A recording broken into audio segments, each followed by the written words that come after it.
मित्रांनो मस्त आम्ही चांगल्या प्रकारे दर्शन घेतलं इथं चिंत झाले कारण त्यांना माहित आहे राखून घेतल्याने पण आज मला पूर्ण विश्वास झाला की माझ्या गावाचं सुद्धा मला भरभरून प्रेम आहे। आपल्या गावामध्ये होत त्या कार्यक्रमाचा आपल्याला सुद्धा आनंद दिला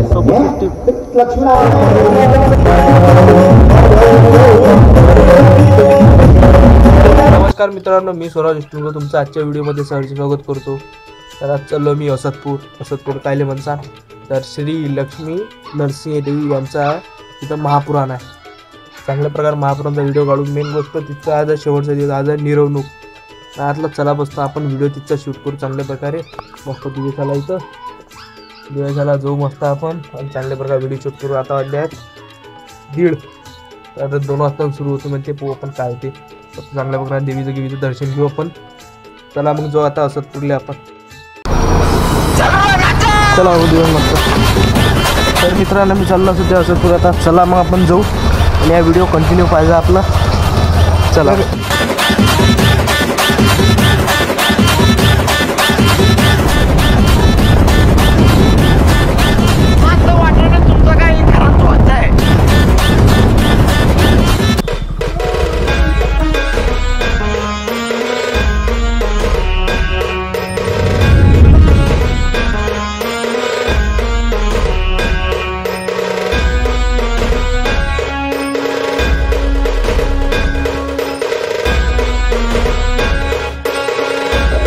फायनली मित्रांनो आपण पोहोचला सध्या असतपूरमध्ये जाऊ आता महापुरामध्ये चला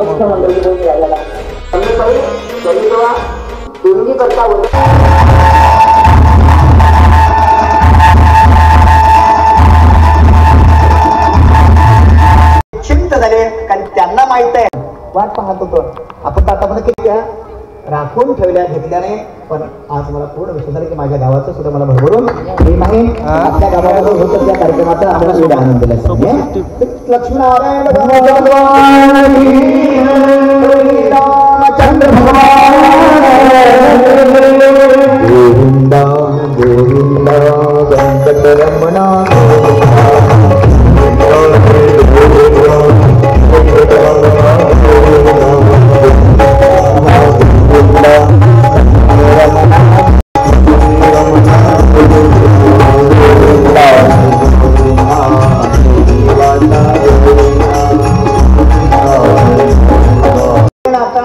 सतीचा पार्थिव देह उचलला खांद्यावर घेतला आकाशमध्ये उड्डाण केला आणि तांडव करायला लागले। हे सतीच्या वीराने म्हणून सुद्धा ते तांडव मला सुद्धा आता जगायचं नाही कारण शक्तीशिवाय शक्तिमान होऊ शकत नाही असं म्हणतात सर्व कार्य करण्याकरता भगवान मनाचा शांत करण्याकरता नाईलाज तो नारायणाने सुदर्शन चक्राच्या माध्यमातून त्या सतीच्या देहाचे तुकडे केले आणि एकेका संपूर्ण भारतभूमीमध्ये एक अंग पडायला लागला। जिथे सतीचा एक अंग एक अवयव पडला त्या ठिकाणी एक शक्तीपीठ तयार झालं प्रकट झालं। नमस्कार संपूर्ण भारतभूमीमध्ये अनेक प्रांतामध्ये अनेक प्रदेशामध्ये सतीचे एक अंग पडले म्हणून एक शक्ती प्रकट झाले। अशी 51 शक्तीपीठ आहे त्यामध्ये 3.5 अंग 3.5 अवयव आपल्या महाराष्ट्र राज्यामध्ये पडले आहे आणि त्या ठिकाणी सुद्धा एक 3.5 शक्तीपीठ झाले आहे। म्हणून त्या शक्तीपीठाचा थोडा आपण एक परिचय घेऊया एक ओळख करून घ्या। त्या शक्तीपीठामध्ये केवढं सामर्थ्य आहे तिथला परिचय जरी करून घेतला तरी या शक्तीपीठाचा फार मोठा आशीर्वाद आपल्याला प्राप्त होऊ शकतो। म्हणून आपल्या महाराष्ट्र राज्यामध्ये जे 3.5 शक्तीपीठ आहे ते कुठे कुठे आहे तर एक आहे तुळजापूरला भवानी माता या नावाने आहे। एक नांदेड जिल्ह्यामध्ये आई रेणुका माता या नावाने माहूर क्षेत्रामध्ये आहे। एक कोल्हापूरला महर्षी नाथ या नावाने ठिकाणी विभूषित आहे आणि अर्धपीठ नाशिक जिल्ह्यामध्ये वणी क्षेत्रामध्ये आहे। तिथे आपण थोडं माहिती ऐकूया। प्रत्यक्ष कुलस्वामी भवानी माता त्या ठिकाणी कशी काय त्या ठिकाणी उपलब्ध झाली काय घडलेली घटना आहे ते आपण ऐकूया। शक्तीचा गैरवापर करतोय साधू संतांना देवतांना तो त्रस्त करतोय तो अधर्म करतोय पाखंडे तो गोरक्षक नसून तो गौरक्षक आहे। पण त्याच्या जीवनामध्ये त्याला एवढं मोठं बळ की शक्ती आहे की त्या शक्तीचा तो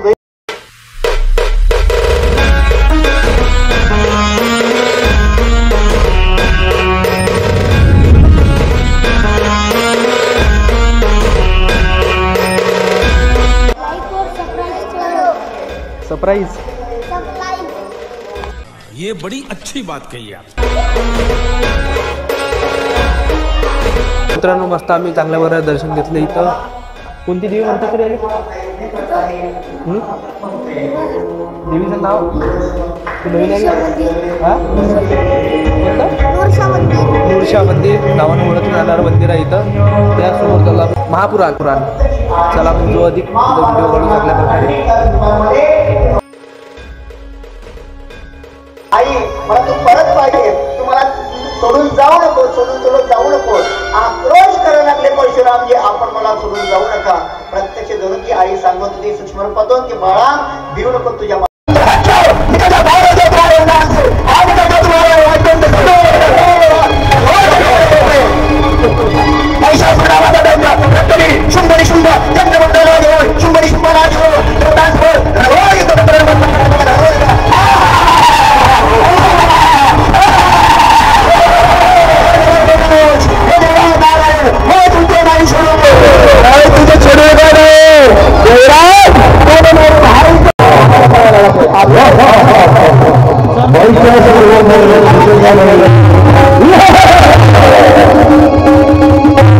देवांगण या दैत्यांच्या पासून सुरक्षित राहण्याकरता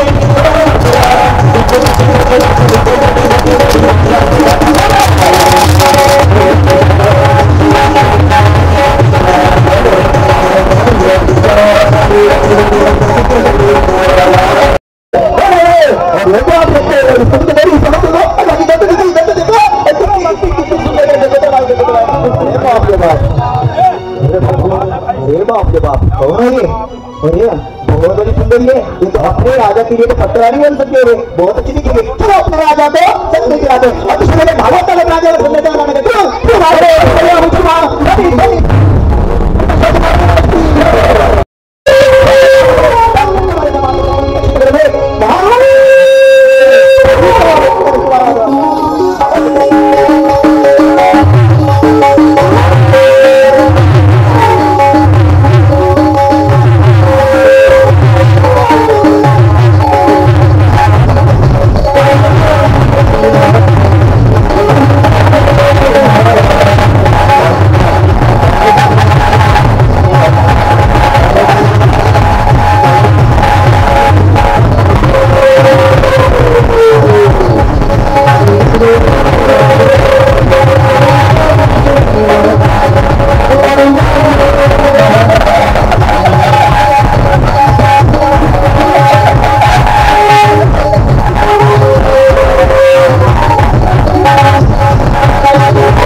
पूर्वांगण घालू दे. तो सांगत आई आई फक्त महिषासुर अमर नसताना हा करणार तो महिषासुर मरतोय. 10-15 फुटावर असणाऱ्या अंतरावर 30 फुटावर उभे आहे. दैत्य सांगा पैसे करून देतात महिषासुर महाराज.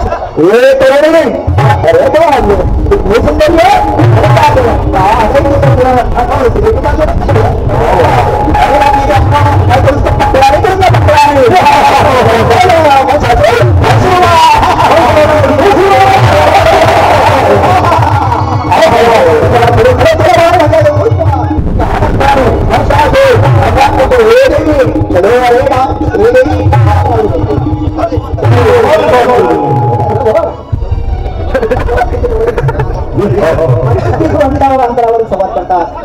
आई साहेबांनी लक्षात ठेवून उभा हातात आणि लक्षात बोलते ही तरुणी चल अगं किती दिसायला तू सुंदर आहे लावणी होते अगं तुला चल माझ्या राजाचे पट्टर आणि तुला करते चल ऐश्वर्यामध्ये येऊन जातील परत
तर मित्रांनो अशा प्रकारे आजचा महाशिवपुराचा व्हिडिओ काढला. ते रात्रीचा आपण ते व्हिडिओ शूट काढू शकत नाही कारण की रस्ता आपला तो खराब असादपूर मार्केट कोल्हाकडा त्याच्यानं आपण निघून राहिलो आताच लवकरच. चला मग घरी जाऊ आता. भेटू आपल्या पुढच्या व्हिडिओमध्ये.